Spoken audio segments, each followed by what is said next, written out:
Hello കൂട്ടുകാരെ, Sunday ആയിട്ട് രാവിലെ പള്ളിയിൽ പോയി. പള്ളീൻ്റെ കുഞ്ഞുമണിക്ക് ഗിഫ്റ്റൊക്കെ കിട്ടി.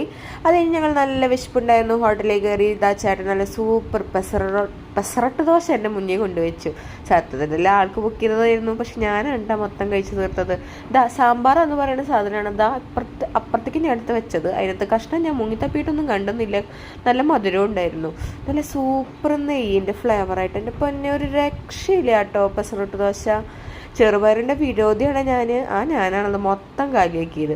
അത് കഴിഞ്ഞ് ഭൂരി വാങ്ങിച്ചിട്ടുണ്ടായിരുന്നു. ഭൂരി ഞാൻ പറഞ്ഞിട്ട് വാങ്ങിച്ചതാണ്. അപ്പോൾ രണ്ടും കൂടി ഞാൻ തന്നെ കാലിയാക്കി. അത് കഴിഞ്ഞ് പൈനാപ്പിൾ ജ്യൂസ് കുടിച്ചപ്പോൾ അത് ഭയങ്കര തരിപ്പ്. ആ തരിപ്പ് എനിക്ക് ഇഷ്ടമല്ല. അപ്പോൾ ചേട്ടൻ വീണ്ടും അവക്കാഡോ ജ്യൂസ് വാങ്ങി തന്നു. അവക്കാഡോ ജ്യൂസ് എനിക്ക് തീരെ ഇഷ്ടമില്ല, പക്ഷെ നിപ്പിൽ ഹെൽത്തി എന്ന് പറയാൻ എന്നെ മൊത്തം കുടിപ്പിച്ചു ഗൈസ്. അങ്ങനെ അവിടെ നിന്ന് ഇറങ്ങി ഞങ്ങൾ വിശാൽ മാർട്ടിലേക്ക് എത്തി. എന്നോട് പറഞ്ഞു ഇഷ്ടമുള്ളത് അങ്ങോട്ട് എടുത്തു, നാളെ ബർത്ത്ഡേയിലെന്ന് പറഞ്ഞു. പക്ഷെ ഡ്രസ്സിനോട് വലിയ കമ്പില്ലാതിരുന്ന ഞാൻ ഉണ്ണികൾക്ക് മാത്രം എടുത്തിട്ട് ഇറങ്ങി. അപ്പോൾ സബ്സ്ക്രൈബ് ചെയ്യാൻ